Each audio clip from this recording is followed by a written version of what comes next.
우리 오늘부터는 이제 도르트 신조 마지막 5번째 교리인 성도의 견인에 대해서 같이 살펴보려고 합니다. 성도의 견인은 우리가 그동안 많이 다루었던 내용이지만 그래도 늘 다시 한번 상기하고 점검할 때마다 우리에게 조금 더 좀 하나님이 깨닫게 하시는 그런 내용들이 있는 그런 교리이기도 합니다.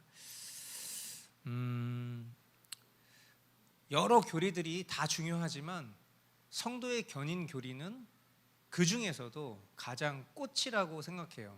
우리 기독교 신앙에 있어서 특별히 성도의 견인 교리는 간단하게 말하면 하나님께로부터 선택을 받은 성도가 은혜의 상태에서 떨어질 수 없다라는 교리입니다. 구원을 상실할 수 없다는 교리예요. 그래서 성도의 견인 교리를 다른 말로 말하면 성도의 궁극적인 구원이다, 이렇게 말을 하기도 합니다. 궁극적이다라는 것은 우리가 대화할 때 궁극적으로 이렇게 얘기하죠. 궁극적이라는 게 뭐예요? 결국 종착지에 도달했을 때 피할 수 없는 절대 불변의 기준, 그런 것들이 이제 결국 궁극적인 것인데 성도의 변하지 않는 불변하는 구원을 이야기하고 있다는 거죠. 예수 그리스도를 믿는 모든 사람들은 그리스도 안에서 영원히 안전합니다. 아멘이십니까? 예수님이 요한복음 10장 28절에 이렇게 말씀하고 계세요. 같이 함께 읽어보겠습니다. 시작. 나는 그들에게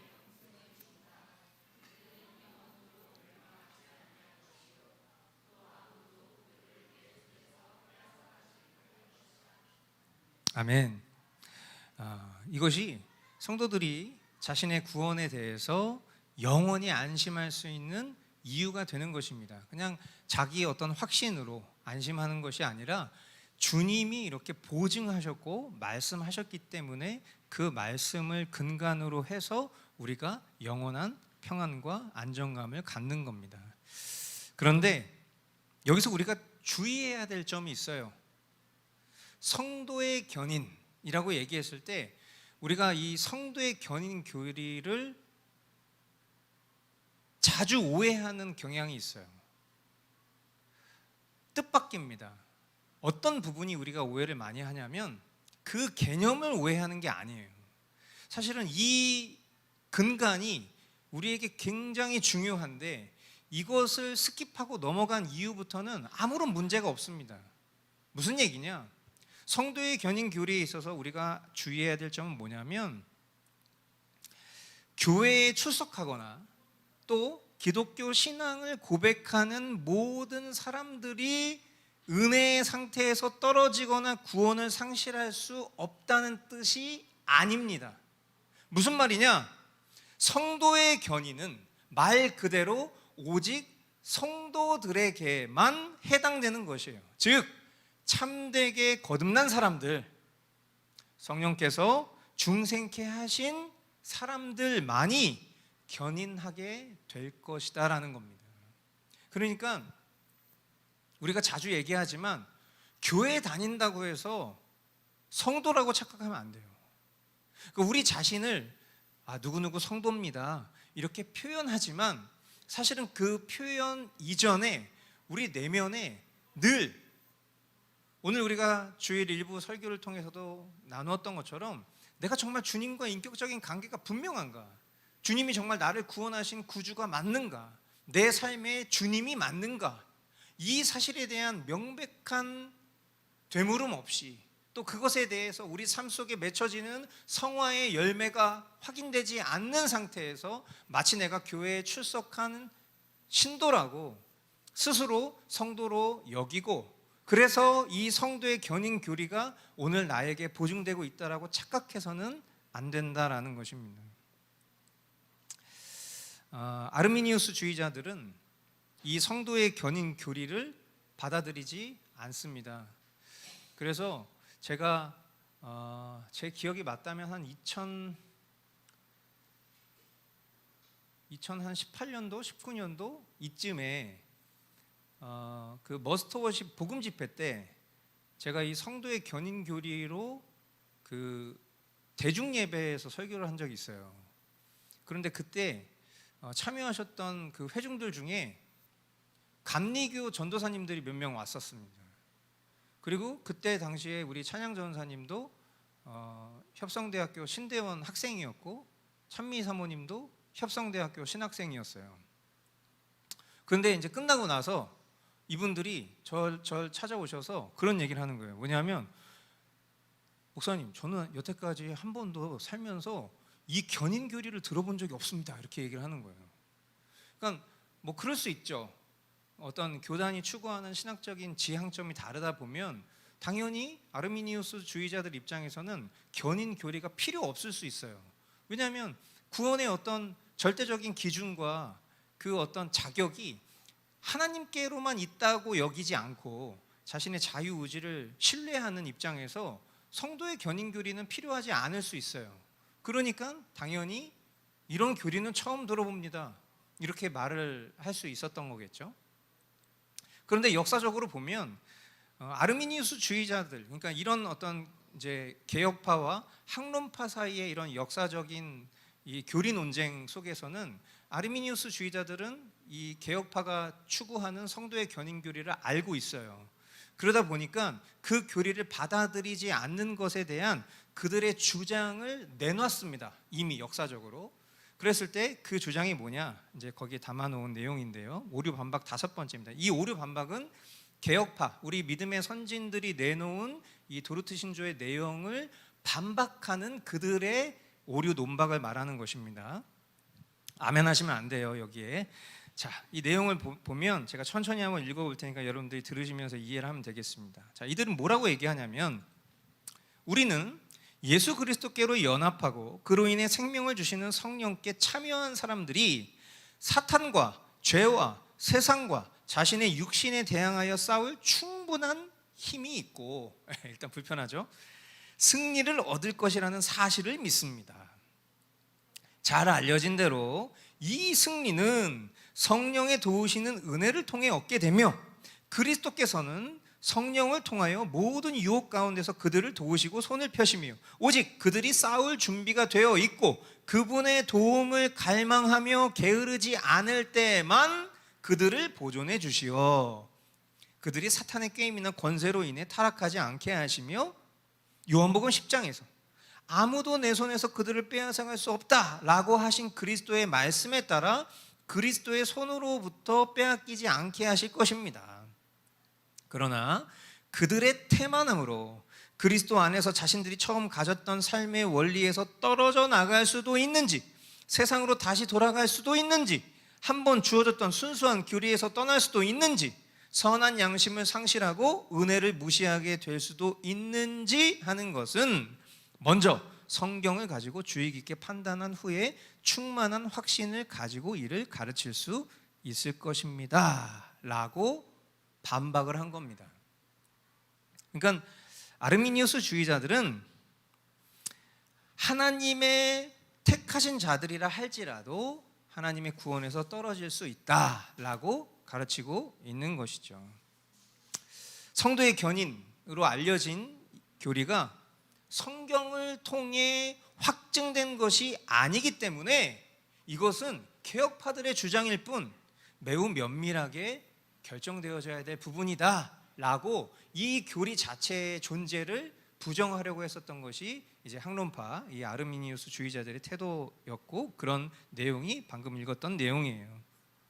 그래서 결국 구원을 받은 자들이 사탄과 죄와 세상과 자신의 정욕에 맞서서 싸움을 준비하고, 그리고 이제 준비된 사람이 그리스도의 도움을 장착해가지고 이 속에서 게으르지 않게 싸워낼 때만 결국 그들에게 보장된 구원을 획득할 수 있다라고 이제 주장하는 것이 결국 아르미니우스 주의자들의 입장이다 보니까 하나님의 어떤 절대적인 능력으로 인해서 구원받는 그 우리의 입장과는 첨예한 대립을 가질 수밖에 없는 것입니다.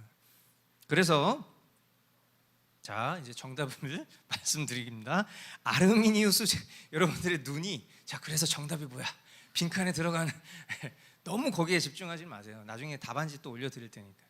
아르미니우스 주의자들은 하나님의 뭐가 필요하긴 하지만, 은혜가 필요하기는 하지만, 사람이 인내해야 하는 것은 궁극적으로 사람 자신에게 달려 있다라고 생각했던 것, 이것이 결국 아르미니우스 주의자들의 결론입니다. 그러나 이런 주장에 대해서 도르트 총회는 동의할 수 없었습니다. 왜냐하면 우리의 구원이 우리의 힘에 달려 있는 것이 아닌 것처럼, 우리가 궁극적으로 구원에 이르는 그 길도 우리의 힘에 달려 있는 것이 아니라는 것을 믿었기 때문이죠. 자, 그래서 이제 신조 1항에서 이야기를 하는 주제가 뭐냐?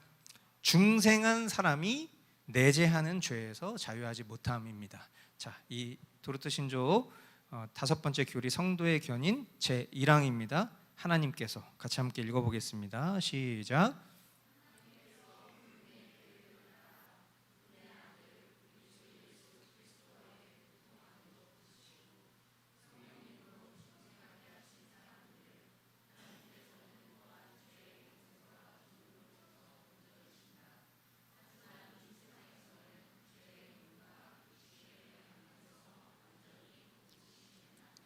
네, 자, 우리가 승리라고 얘기했을 때, 하나님 이미 승리하셨습니다 이렇게 얘기했을 때, 죄와 사탄과 세상에 대해 예수님께서 이미 승리하신 것을 말하는 거죠.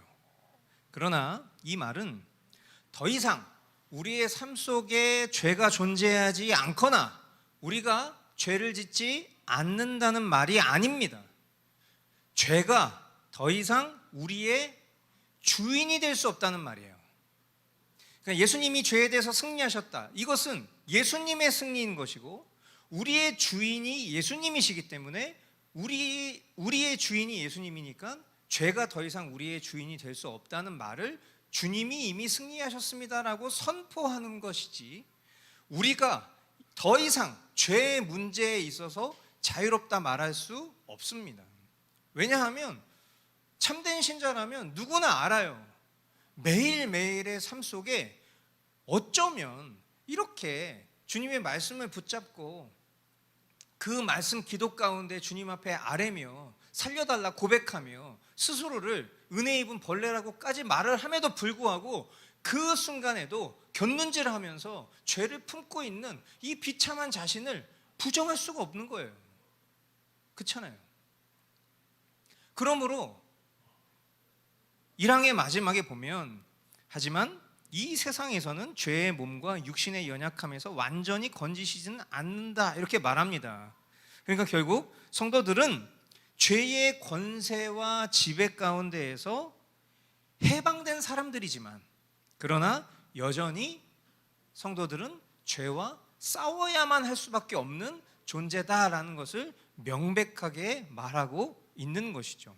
그러니까 이런 죄에 대해서 취약하고 연약한 존재에게 대단한 가능성과 힘과 능력을 말하고, 그 자신 스스로와의 어떤 준비와 거기에 보조적인 성령의 도우심을 결합하여서 구원을 얻을 수 있다라고 말하는 것만큼 구원에 대해서 불완전한 교리가 어디 있겠냔 말이에요.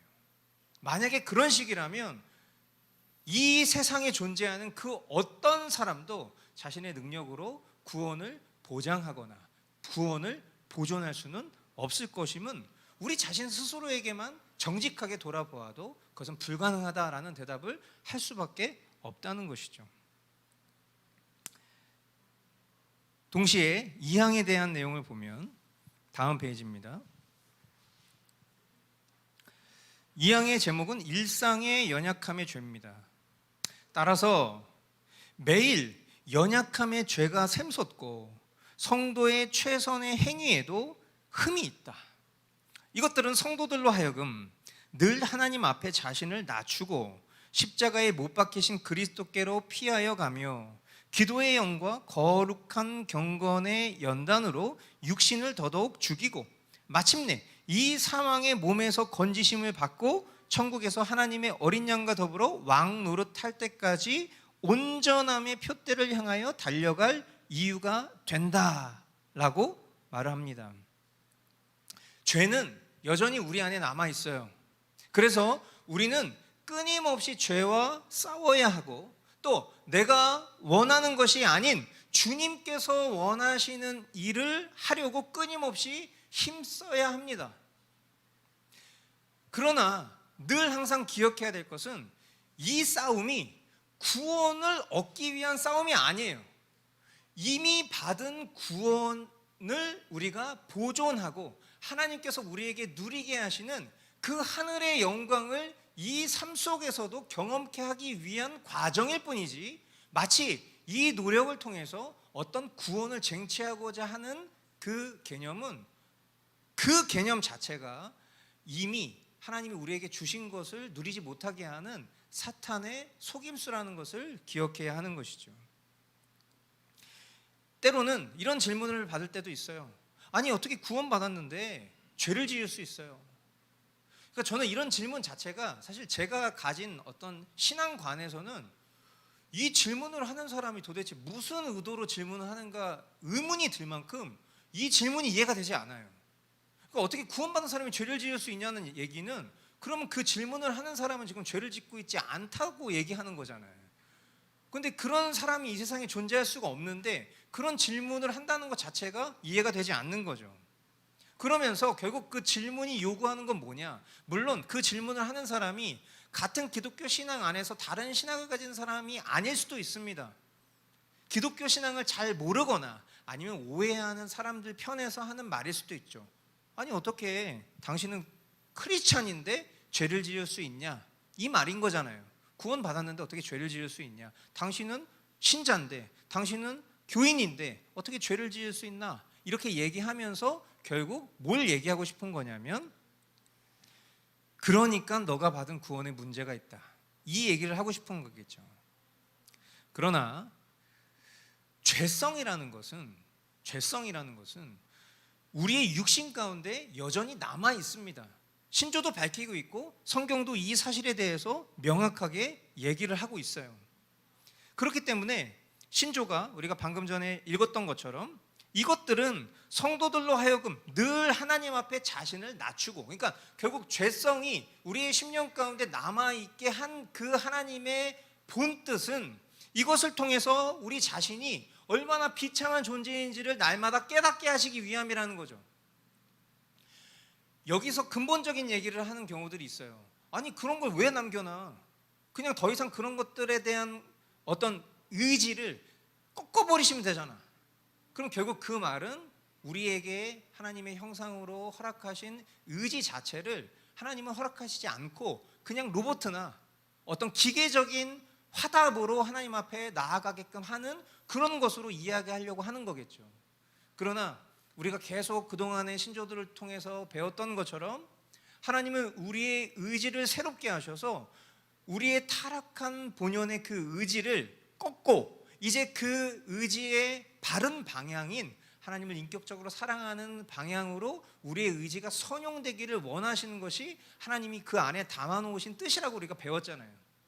그러므로 그런 의지를 가지고 있으나 동시에 죄를 내재하고 있을 때 우리가 얼마나 연약한 존재인지 그리고 이런 연약한 존재를 위해서 하나님께서는 십자가에 못 박히신 그 그리스도라는 완전한 조치를 우리에게 이미 주셔서 그 십자가로 피하게 하시고 그리고 우리가 그 속에서 주님 살려주십시오, 주님 구원해 주십시오 라는 그 기도의 간구와 동시에 우리 일상 속에 은혜의 방편으로 허락하신 말씀 기도 성례라는 이런 경건의 연단들을 통해서 우리의 육신이 이미 그리스도와 함께 십자가에 죽었음을 믿게 하시고 그리고 마침내 사망의 몸에서부터 우리를 건지셔서 천국에서 하나님의 어린 양과 영원히 왕노릇할 때까지 그 표대를 향해서 나아갈 수 있도록 우리의 심령 가운데 이 죄성을 남겨두셨다는 거예요. 그러니까 우리가 하나님께서 행하신 그 완전하신 조치들을 때로는 우리의 어떤 연약함으로 왜 이런 질문들을 하는 순간들이 있어요. 물론 그것이 나쁘다고 생각하지는 않아요. 그러나 우리가 하나님 앞에 하는 반문들은 대부분 우리의 그 본연의 죄성으로부터 비롯된 반문들인 경우들이 많고, 그러나 성경은 우리의 이해를 돕는 것이 아니라 하나님의 속뜻이 어떤 것인지를 우리에게 선언하시고 그것을 우리가 붙잡고 믿게 하시는 거예요. 그리고 참된 성도가 바로 그것에 순응하는 것이 그 참된 성도의 증표가 되는 것이죠. 그러므로 그런 성도라면 여러분 생각해 보세요. 지금 제가 이야기하고 있는 이 내용을 어떤 의인화해서 생각해 보자고요. 왜 죄를 남겨두셨습니까? 왜 죄성을 남겨두셨습니까? 라고 했을 때 그러게 말이에요. 나는 그런 하나님이라면 좀 답답해요. 아니 왜 굳이 그렇게까지 하나님이 우리를 괴롭히시는지 모르겠어요. 이미 선언된 하나님의 말씀이 있어요. 그런데 그 말씀에 대한 해석에 있어서 내가 동의할 수 없어서, 내가 용납할 수 없어서 그것에 대해서 항변하는 사람이 있고, 또 B라는 사람은 선언된 말씀을 비록 내가 겪고 살아감에 있어서 어려움이 있으나 그러나 하나님 안에 있는 그 완전하신 뜻이 연약하고 제한적인 나의 생각을 뛰어넘는 완전하신 조치라는 것을 순응함으로 받아들여서 기꺼이 그 뜻을 따라 살아가겠습니다라는 B라는 사람이 있고 A라는 사람이 있다면, 여러분 어떤 모습이 하나님 보시기에 긍휼함을 입을 수 있는 자의 모습일까 생각해 보면 단순합니다. 당연히 B라는 사람의 모습이겠죠. 그럼 우리는 그 B라는 사람을 바라봤을 때 이렇게 평가하게 될 거예요. 참 저분은 주님 앞에서 겸손하시다. A라는 사람은 참 교만하네. 이게 제가 의인화해서 생각해 보자고 얘기했잖아요.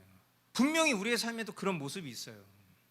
근데 이 A와 B의 모습을 우리가 판단할 수는 없습니다. 느껴질 수는 있죠.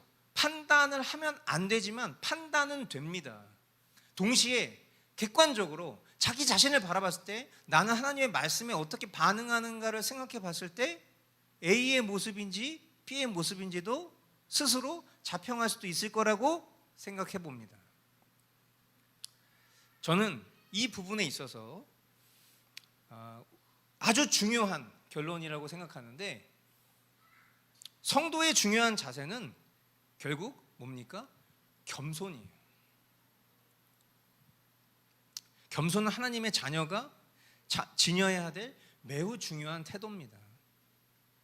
그리스도인들은 참된 성도라면 스스로 무언가 할 수 있는 것처럼 의기양양하거나 또는 독립적이지 않습니다. 매우 의존적입니다. 누구에게? 그리스도를 향해서. 그리스도를 전적으로 의지하는 사람들. 왜? 죄에 대해서 여전히 연약한 존재들이기 때문에. 그래서 그리스도인들의 중요한 자세는 자신들의 죄성을 인정하고 겸손하게 구주 되신 예수를 바라보면서 그분의 긍휼하심과 자비함을 요청하는 사람이 그리스도인이에요.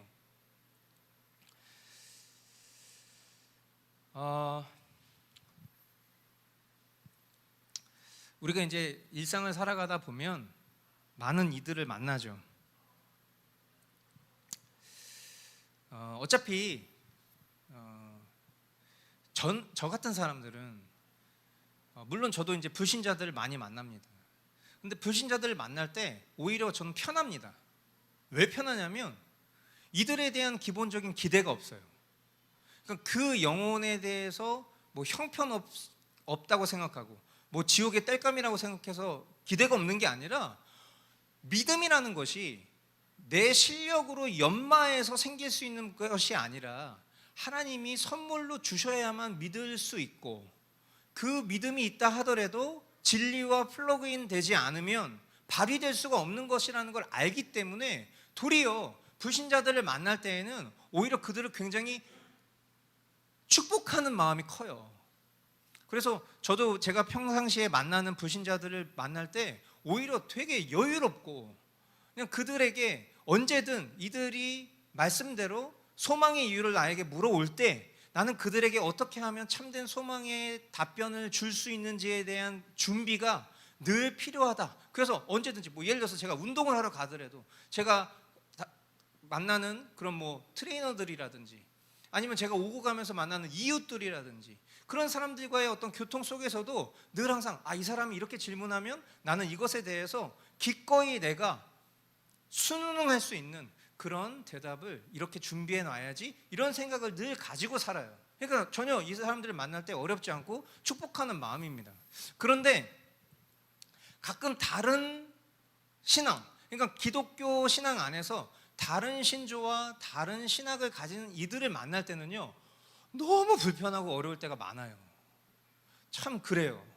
왜냐하면 사람들이 이렇게 추구하고 바라는 지점들은 기독교 신앙 안에서도 굉장히 사람의 가능성을 높이 평가하는 부분들이 있습니다. 그러니까 뭐 이를테면 뭐 대표적인 이런 걸 대변하는 표현이라고 한다면 저는 선한 영향력이라는 표현인 것 같아요. 선한 영향력. 물론 그 선한 영향력이라는 단어의 의미 안에서 바른 정의를 갖고 그 단어를 쓰는 분들도 있을 거라고 생각합니다. 그런데 본래의 우리의 지위와 그리고 회복된 거듭난 중생한 심령으로서의 그런 우리의 삶 속에서도 여러분 선한 영향력이라는 것을 기대할 수 있습니까? 잘 생각해 보세요. 그러니까 우리가 살아야 될 삶의 방향과 목표는 선한 영향력이 되는 것은 맞습니다. 물론 선한 영향력이 목표가 아니라 믿음의 주요 온전케 하시는 예수 그리스도가 우리의 최종 목표이기 때문에 그 영화로 나아가는 그 구원의 서정에서 성화의 과정 속에서 선한 영향력은 그냥 부수적으로 따라오는 우리의 태도여야 되는 거죠. 그게 목표는 아니에요. 그런데 우리가 살아가면서 겪는 일상을 보면 지금 우리 도르트 신조가 얘기하고 있는 것처럼 우리에게는 여전히 죄성이 있어요. 죄성. 그러니까 때로는 믿음의 충만한 모습으로 비춰지는 우리의 성숙한 삶도 있지만 그렇지 못한 순간들이 있단 말이죠. 그런데 이 그렇지 못한 순간 속에서 우리가 주님 앞에 겸손히 아뢰는 것이 오늘 일부 설교를 통해서도 했었던 인격적인 관계고 그것이 참된 성도의 증거라고 얘기를 했어요. 그런데 선한 영향력에 집중을 하면 어떤 일이 생기냐면 위장을 합니다. 내 허물과 내 연약함을 드러내지 않으려고 하는 거죠. 왜? 선한 영향력을 깨트리면 안 되니까. 자, 그때부터 철학적 사고를 했을 때 무슨 문제가 생기냐면 결국 이 이유는 뭐냐면 남들에게 내가 어떤 평판을 보여야 되는지가 중요해지기 시작하기 때문이에요. 우리가 자랑할 것은 예수님밖에 없고 우리의 허물과 연약함 속에서도 주님이 일하시는 것을 우리의 삶을 통해서 드러내는 것이 그리스도인의 정체성인데 결국 내 인정과 평판이 깨지는 것이 두려워서 이 선한 영향력이라는 프레임 속에서 나 자신을 기만하고 살아가면 결국 그 삶은 겉으로는 겸손해 보일 수 있겠지만 사실은 교만한 거예요. 교만은 패망의 지름길입니다. 결국 그 모나고 골문 것들은 반드시 드러나게 돼 있어요. 그래서 여러분 우리가 누군가에게 좋은 그리스도인으로 살아가는 것이 어떤 세팅된 환경으로 이루어지려고 노력하면 절대 안 됩니다. 그러니까 불신자들이 그리스도인들에 대한 기대치가 있습니다. 그러니까 조금만 흠결이 있어도 어떻게 교회 다니는 사람 저럴 수 있어? 이 말을 뒤집어 보면 교회 다니는 사람은 이래야 된다, 교회 다니는 사람은 선해야 된다라는 기본적인 틀이 있기 때문이겠죠. 그러니까 이것은 마치 본성의 빛처럼 하나님 우리에게 허락하신 그 고유의 하나님의 형상에 대한 존재적인 기대치라고 생각해요. 그러나 그것을 우리가 완벽하게 지키고 살아가야 된다라고 생각하는 순간 그것이 교만이라는 걸 알아야 돼요. 언제든지 우리는 연약합니다. 언제든지 우리는 허물어질 수 있고 언제든지 우리는 넘어질 수 있어요. 그러나 그 속에서 오래 참으시는 그 주님의 진가는 우리의 어떠함으로 발휘되는 것이 아니라 그 주님 그 자체로서 발휘될 수 있다는 것을 여러분들 꼭 기억하실 수 있게 되길 바라요. 그래서 하나님 앞에 자기 자신을 낮추고 십자가에 못 박히신 그리스도께로 피하여 가며 기도의 영과 거룩한 경건의 연단으로 육신을 더더욱 죽이는 일에 오히려 우리가 힘을 써야 하는 것이죠. 그 어떤 결과적인 것으로 우리가 힘쓰는 것이 아니라, 그리고 자신이 이토록 불완전한 죄인이다라는 것을 깨닫게 되잖아요. 그러면 그 사람의 겸손에 마땅한 반응은 뭡니까? 그리스도께로 나아가는 거예요. 그리스도께로 나아가는 게 뭡니까? 예수님을 바라봅시다. 24시간 주님을 바라봅시다. 뭐 이런 캐치프레이즈들이 굉장히 많잖아요. 그래요. 24시간 주님을 바라보는 게 뭡니까? 그리스도께로 나아가는 게 뭡니까? 십자가로 피하는 게 뭡니까? 그게 뭐예요? 그건 그냥 추상적인 개념일 뿐이죠. 그 개념의 실제가 뭐냐고요? 그게 우리가 배운 은혜의 방편을 사용하는 일이에요. 기도의 자리로 나아가고 말씀의 자리로 나아가는 것이 바로 그겁니다. 그게 주님이 우리에게 말씀하신 은혜의 방편이에요. 그러니까 겸손한 사람은 결국 뭡니까? 은혜의 방편을 마땅히 사용합니다. 그러니까 어떤 개념에 자꾸 머물러 있으면 안 돼요. 그 개념이 요구하는 궁극적인 실제까지 나아가야지 그게 결국 우리의 믿음의 실제인 거죠. 주님 바라보는 거 좋은 말이잖아요. 십자가로 피하는 거 좋은 거잖아요. 그리스도께로 나아가는 거 좋은 거잖아요. 근데 그거에 실제를 하지 않으면 그냥 그것은 좋은 명언일 뿐이에요. 나와는 아무런 상관이 없는. 그러므로 우리가 참된 신자인지 아닌지를 확인할 수 있는 방편이 이렇게 생각보다 심플하고 단순하고 명확합니다. 말씀 보지 않는 성도는 없습니다. 기도하지 않는 성도는 없습니다. 성도의 견인 교리가 우리에게 소망이 되려면 나는 성도여야 됩니다. 내가 참된 성도인지 스스로 깊이 돌아보실 수 있게 되기를 바랍니다. 그리고 이와 같은 믿음의 고백을 가진 우리 신앙의 선진이 어떠한 고백을 하였는가? 시편 51편에 다윗의 고백인데요. 하나님, 주님의 한결같은 사랑으로 내게 자비를 베풀어 주십시오. 주님의 크신 긍휼을 베푸시어 내 반역 죄를 없애 주십시오. 내 죄악을 말끔히 씻어 주시고 내 죄를 깨끗이 없애 주십시오. 나의 반역을 내가 잘 알고 있으며 내가 지은 죄가 언제나 나를 고발합니다. 하나님, 내 속에 깨끗한 마음을 창조하여 주시고 내 속을 견고한 심령으로 새롭게 하여 주십시오. 주님 앞에서 나를 쫓아내지 마시며 주님의 성령을 나에게서 거두어가지 말아 주십시오. 주님께서는 베푸시는 구원의 기쁨을 내게 회복시켜 주시고 내가 지탱할 수 있도록 내게 자발적인 마음을 주십시오. 아멘. 이 성경을 여러분 곱씹어서 계속 묵상해 보십시오. 자기 결단적 고백이 아닙니다. 의존적 고백이에요. 의존적 고백. 마지막에 내게 자발적인 마음을 주십시오. 제가 이렇게 하겠습니다. 이게 아니에요. 그 자발적인 결단 또한 주님이 주시지 않으면 안 된다는 것을 철저하게 인정한 다윗의 아주 그 행위와 습관을 보여주는 고백이죠.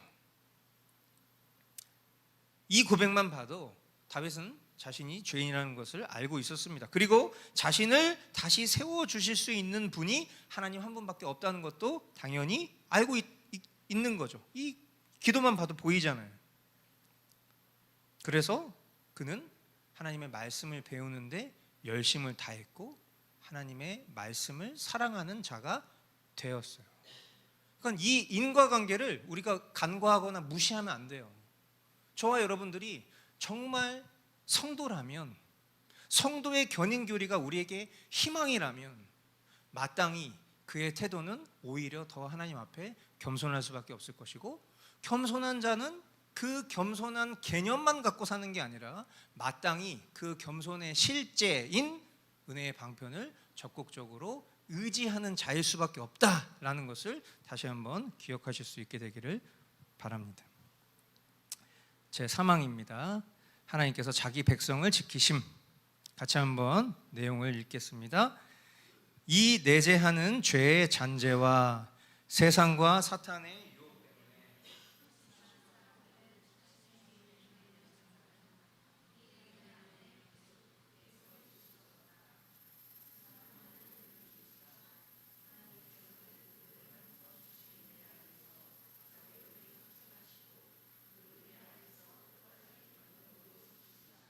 아멘. 아르미니우스주의자들은 앞서서 우리가 그들의 오류논박에서도 봤지만 하나님의 신실하심이 인간의 성실함에 의존한다라고 가르쳤어요. 그죠? 그러니까 뭐 쉽게 얘기하면 주도가 하나님이 아니라 사람에게 있다라는 거죠. 근데 자신의 비참과 무능력함을 보게 된 사람에게 이 가르침이 얼마나 부실한 겁니까? 여러분 한번 생각해 보세요. 우리 자신을 한번 생각해 보자고요. 제가 이제 가정 예배 때 제 어떤 이 연약함과 허물에 대해서 고백을 할 때 이거를 이제 일일이 하나하나 다 분해해서 설명할 수 없으니까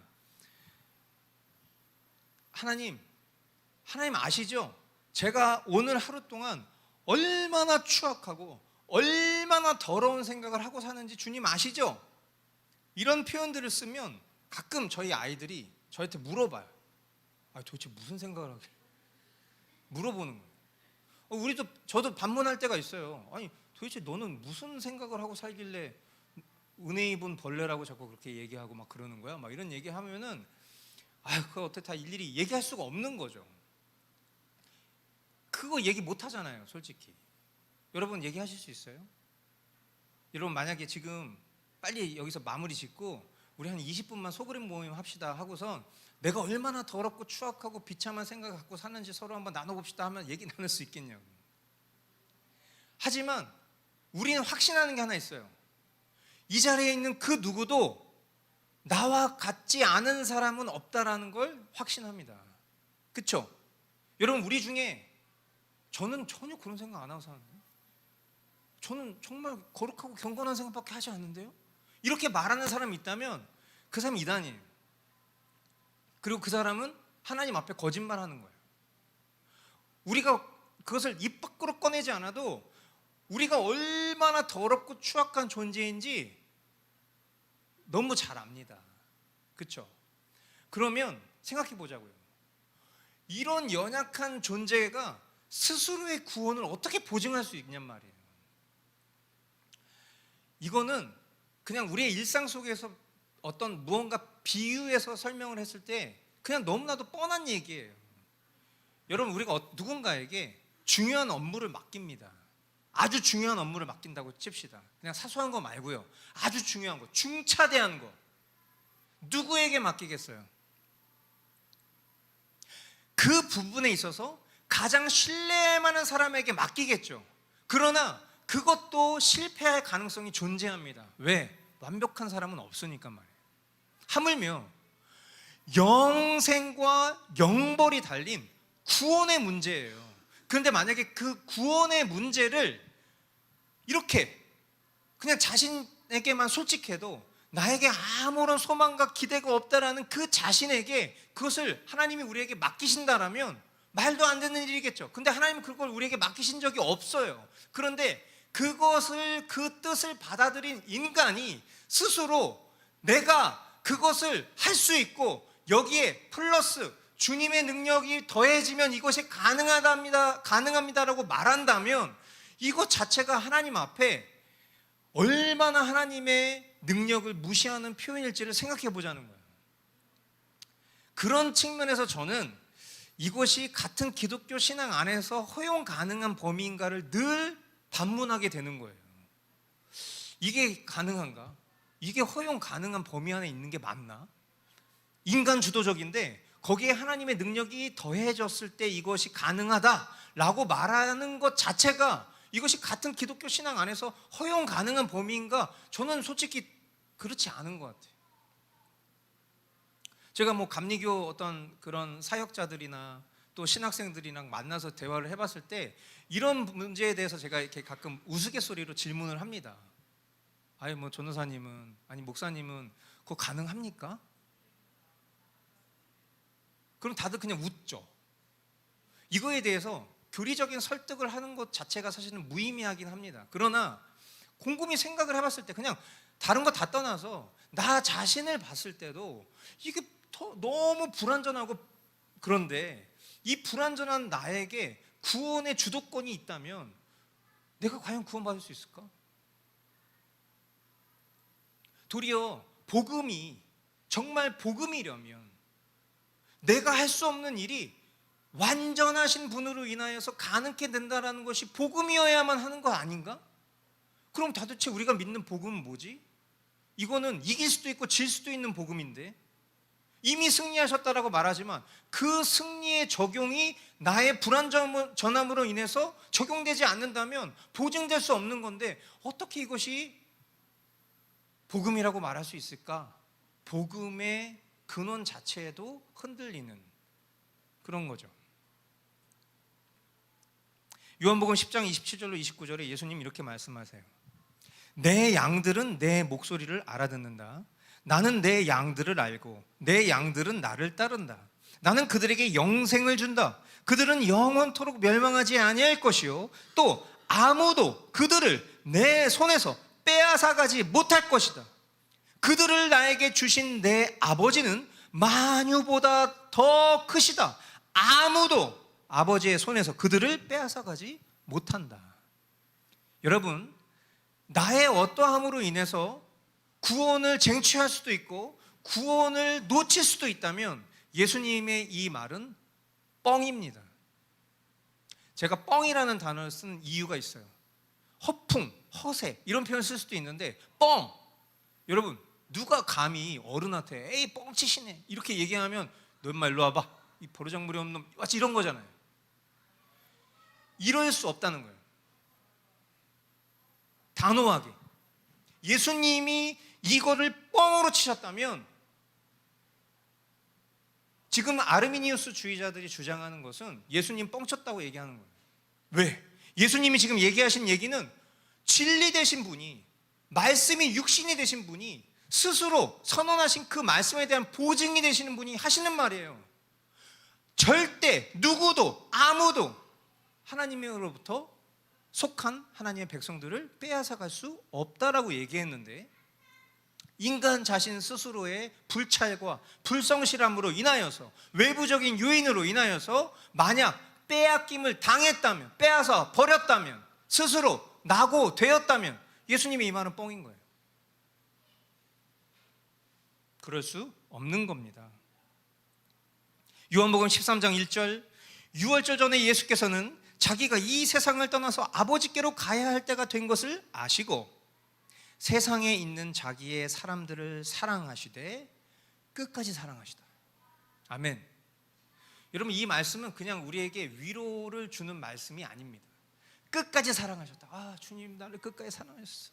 너무 그냥 여기에 우리가 너무 감정에 심취해서 이 말씀을 이해하는 경우가 많은데, 여기서 중요한 것은 끝까지가 중요한 거예요. 끝까지 사랑을 하신다. 저와 여러분들이 사랑할 만합니까? 아무리 봐도 사랑할 만하지가 않다니까요. 쥐가 나타났어요. 쥐 보면 어때요? 생쥐. 좀 귀여울 수 있습니까? 건물에 나타난 쥐가 생쥐가 아니래요. 시궁쥐래요. 시궁쥐. 시궁쥐 아시죠? 시커먼 쥐 있잖아요. 꼬리 엄청 길고 이만한 거. 트랩이 있는데 트랩이 20cm입니다. 근데 20cm를 뛰어넘는 시궁쥐. 사랑하실 수 있습니까? 우리가 쥐보다 괜찮습니까? 예배당에 먹바퀴 2마리, 남자 화장실에 3바퀴 1마리, 라운지에 3바퀴 1마리, 현재까지 출몰하는 게 그렇습니다. 아우 바퀴벌레 아우 이뻐, 이럴 수 있습니까? 보자마자 이미 죽어 있어. 살아다니는 게 아니라 죽은 애들이에요. 죽은 애들. 근데 죽은 애들이 막 이렇게 뒤집혀가지고 죽어 있어 이러고. 근데 그거 보면서 아유 어쩜 저렇게 이쁘게 순교했어, 이렇게 생각하는 사람이 아무도 없다고. 근데 여러분, 벌레만도 못한 게 우리라는 것을 진짜 고백할 수 있냔 말이에요. 내가 진짜 그걸 인정할 수 있냔 말이에요. 참된 신자라면 그게 가능할 겁니다. 내 노력과 어떤 집중, 정신통일 이렇게 이루어지는 게 아니라 존재가 그것을 인정할 수밖에 없을 거라는 거예요. 왜? 내주하시는 성령님이 그것을 인정하게 하실 거니까. 근데 그런 존재를 사랑하셨다는 단어로 썼지만 그 사랑이라는 단어의 원동력은 우리가 아는 것처럼 긍휼함이에요. 20cm가 넘는 쥐가 죽어도 그걸 우리가 불쌍히 여길 수 있습니까?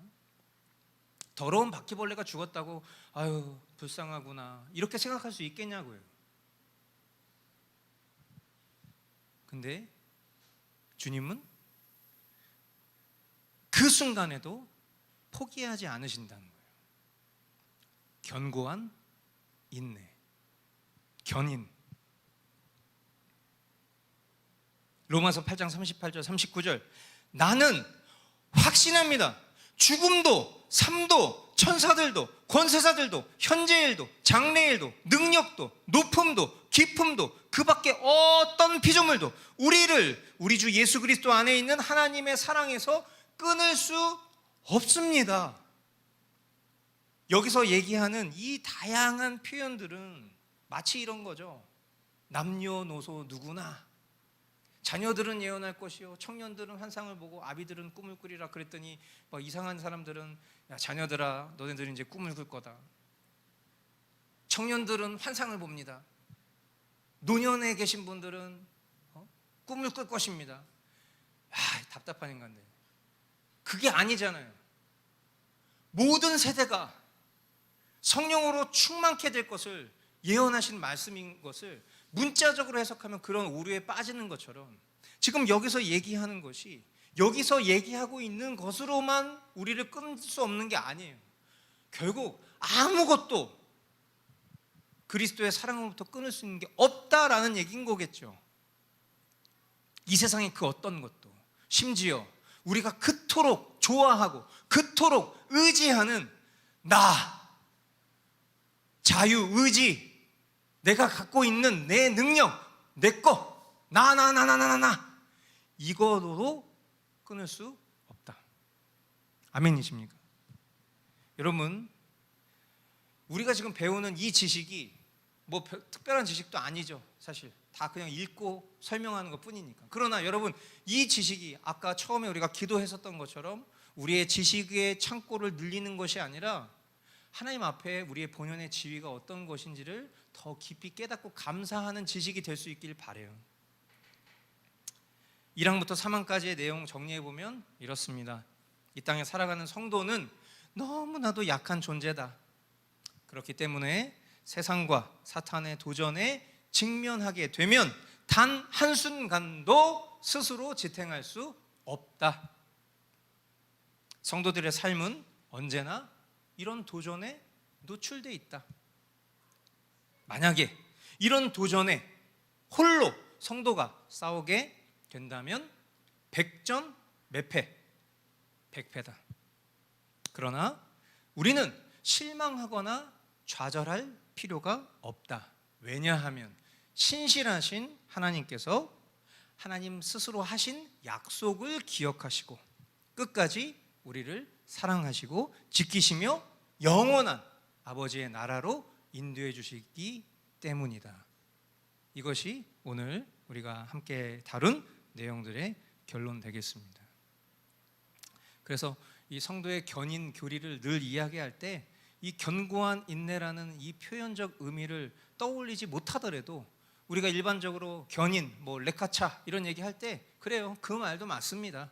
주님이 우리를 끝까지 보존하여 이끌어 주실 그런 의미에서의 견인도 맞다는 거죠. 아무쪼록 저와 여러분들이 이 견인 교리가 우리의 신앙을 더 도태시키고 게으르게 만드는 것이 아니라 오히려 이 교리에 힘입어 오늘 우리가 마땅히 행해야 할 죄와의 싸움뿐만 아니라 주님을 사랑하는 그 믿음의 행위까지도 열심낼 수 있는 그런 연료가 될 수 있기를 바라는 것입니다. 아멘. 네, 오늘 마무리하면서 혹시 질문 있으시면 질문 받도록 하겠습니다.